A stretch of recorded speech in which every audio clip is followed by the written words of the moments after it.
Ishonasizmi, oldin alyuminiy oltindan qimmatroq bo'lgan.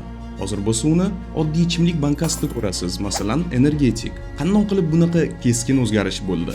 1800-yillarda alyuminiy juda noyob bo'lgan. Alyuminiy narxi oltindan ham qimmatga tushgan. Masalan, Fransiya qiroli Napoleon mehmonlarga alyuminiy idishida ovqat bergan.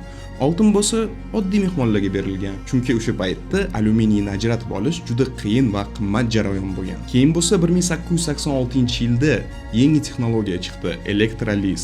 Alyuminiyni juda tez va arzon ishlab chiqarish mumkin bo'lib qoldi va narxi tushib ketdi. Oldin eng qimmat metallardan biri bo'lgan narsa hozir kilosi taxminan 2-3 dollar atrofida. Ya'ni narxi yuzlab baravar arzonlashgan. Bugungi kunda bo'lsa dunyoda yiliga 60 million tonnadan ortiq alyuminiy ishlab chiqariladi. Balkim narsani qimmat qiladigan uni o'zi emas, uni qanchalik qiyin topish yoki ishlab chiqarishdir. Shu uchun ertaga yangi texnologiya chiqsa, bugungi qimmat narsalar ham arzonlashib ketishi mumkin.